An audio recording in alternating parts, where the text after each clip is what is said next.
Good evening, I am Tomas Guevara Calderon, and this is the channel Rewriting the Reality. Subscribe to this channel to start remembering who you are. In this episode number 186, I am going to explain one of our strongest beliefs. One of our strongest beliefs, or personal truth, is that we may create outwardly but we do not necessarily control or create what occurs inwardly. Here is another very strongly expressed belief or personal truth with many individuals. What is generated inwardly is created by some other source, the subjective awareness, which is obviously the enemy, for it creates havoc in many different directions that we do not expect, and we do not understand, and of course we quite do not want. This is not true. But it is a personal truth, for we have generated it into an absolute that may be associated with our body consciousness and what is generated in physical manifestations. It may be associated with anxieties, it may be associated with different actions that we engage, that we surprise ourselves and we question ourselves, why have I engaged that action? Yes, that subjective force is driving me once again, that unconscious element that I have no control over and is quite hidden from me. An absolute, but not true. This is a matter of attention and being aware. Many individuals struggle, for what they generate physically, they also associate automatically as an attack. In a manner of speaking, it is, in our perceptions, the reverse of what we project outwardly. We project outwardly into our world, so to speak, and we view ourselves creating physically outside of us, but there are elements of our world that are unseen and penetrate inwardly to us and attack us and therefore generate physical manifestations. This is not true, but it is quite strongly held as an absolute. No element outside of ourselves attacks us, and no element outside of ourselves penetrates us, unless we allow it.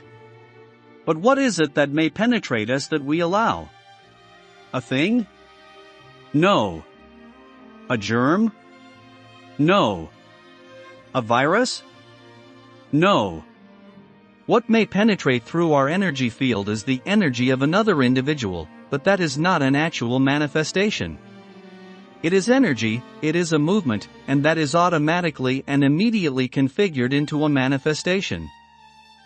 Any physical element that we perceive as being outside of our physical body, outside of ourselves, is in actuality part of us. Therefore, it cannot penetrate, for it is already inside of us. In the moments in which we generate physical manifestations, we are generating a communication from our subjective awareness in an action, for this is how the subjective awareness communicates to the objective awareness. I shall repeat, the subjective awareness and the objective awareness are always in harmony, with very rare exceptions. As there are no absolutes, there are some very rare exceptions, but I may emphasize this is very rare. Generally speaking, the objective awareness and the subjective awareness are continuously in harmony. Therefore, what one is generating in action is also generating by the other. They merely generate them in different manners. Objective generates in imagery, which is abstract, subjective generates in action, which is associated with one subject. The objective mirrors that one subject in many different manners, for it is abstract. Therefore, one action of the subjective may be mirrored in hundreds of actions in the objective. But the point is that if we are generating a physical manifestation within our body consciousness, as the subjective awareness directs the body consciousness, it is a communication to the objective awareness, offering us information, in similar manner to emotions, which are also a communication. Our signal is the feeling.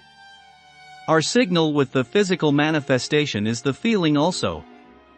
We generate pain or uncomfortableness or an annoyance, and this is our signal that we are offering ourselves a message, and this is all being generated within us. Now, the manner in which we interpret what the communication is to pay attention to what we are doing, which is challenging because we are not accustomed to actually paying attention to what we are doing. We are very accustomed to paying attention to what we are thinking, but we are not accustomed to paying attention to what we are doing, and what we are doing may be quite different from what we are thinking. As we begin to pay attention to what we are actually doing and what energy we are actually expressing, this offers us information as to what we are creating in our physical manifestation, and in actuality they are less complicated and difficult to identify than we think. It is merely a matter of genuinely paying attention.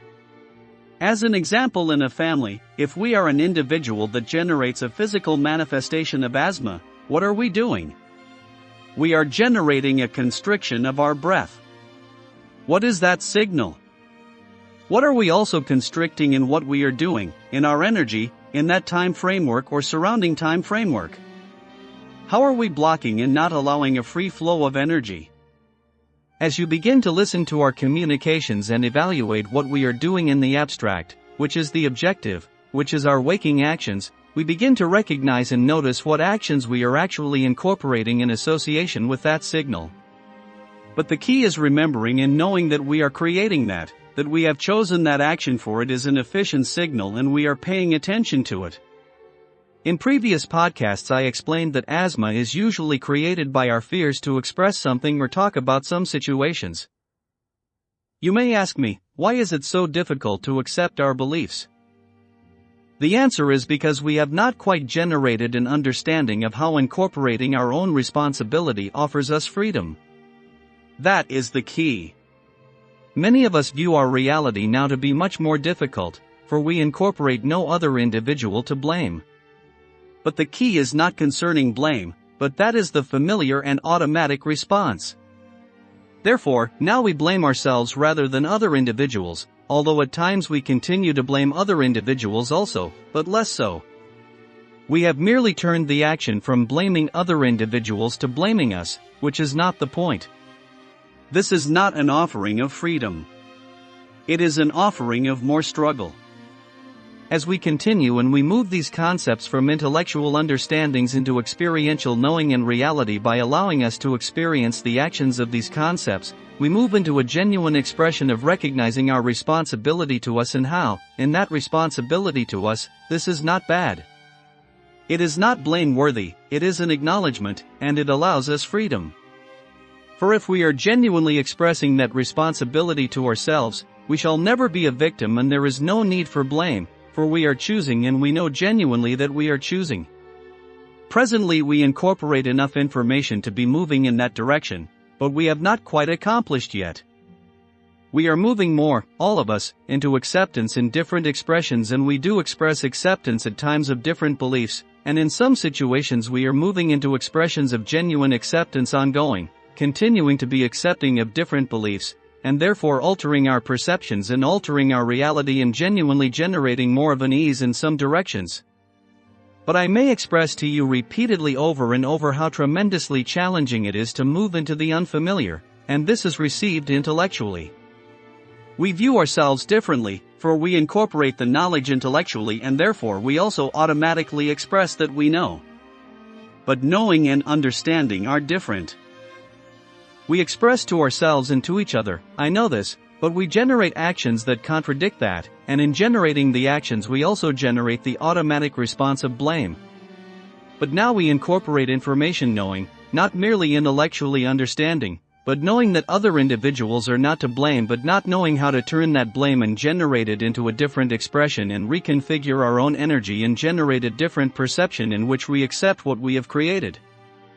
And even if it is uncomfortable, or even if it is unsettling, or even if it is some action that we deem to be distasteful or that we do not like, we may recognize that this has been our choice and that we are not to blame either, that in the moment this was our choice and it was purposeful, regardless of whether it was comfortable. But what is familiar is to continuously strive for utopia. And we do not genuinely recognize in a knowing yet, although perhaps at times. But not continuously. And in that we do not continuously recognize that beneficial is not always comfortable and that value is not always expressed in comfort or in what we deem to be positive. As we have discussed previously in questioning what we value, our automatic responses, all of us, initially express all positive associations. No individual automatically expresses, I value pain. I value heartache. I value uncomfortableness. No. These are expressions that we automatically attempt to eliminate, and we do not recognize that we do incorporate value in them also, and if we did not, we would not create them, and we do. This is another truth that is being strongly addressed to, and many individuals are incorporating frustration and difficulty and challenge and conflict with it, that of eliminating. We all express to ourselves intellectually that we understand that we are not eliminating our beliefs. But in paying attention to what we do, we shall recognize that we are continuing to attempt to eliminate in some areas, and this presents conflict, for we cannot. We can, if we choose to disengage, meaning leaving this reality, which is also a choice. But if we choose to continue participating in this physical reality, it is the blueprint and we cannot eliminate it. This presents a conflict because it is an automatic response, and I shall express once again in reiteration, automatic responses are precisely that, automatic. We do not notice them because they require no thought. We are becoming much more accomplished at recognizing some of our automatic responses, which is to be acknowledged, but this is not to say that we do not continue to express them, for we do. And this is not bad, but it is limiting. We may continue to express automatic responses once we identify what they are, for they may be our choice. We may prefer some of our automatic responses, and that is our choice also. But the point in our discussions is that you request information to allow yourselves more freedom and less conflict and more of an ease in your movements and in your manifestations, and therefore we discuss and we identify that. I shall express to you all one very important point before we finish. In all of this identifying and discussing, the one expression that I may offer to you each now, as I have previously but in more strength now, is to genuinely allow yourselves not to discount yourselves if you fall short of what you perceive to be the best. Every action you incorporate is purposeful, and there is no necessity to discount yourself or to devalue yourselves merely that you have not attained the measure that you expect of yourselves. All of us incorporate our truths, but as we encounter other individuals' truths, we incorporate choices.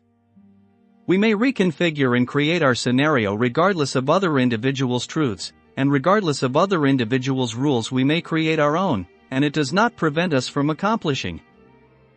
But the point of any truth is to recognize that it is not true, and to recognize that although it may be one of our truths, that there are choices regardless, and that we do incorporate the ability to reconfigure energy and to choose what we want rather than being stuck, as we term it, to be, in what we do not necessarily want. Remember, every one of us creates our own reality based in our personal beliefs, which are our personal truths, but they are not absolute truths. Don't forget to subscribe to this channel, and if you want more information, you can buy my books at Amazon.com.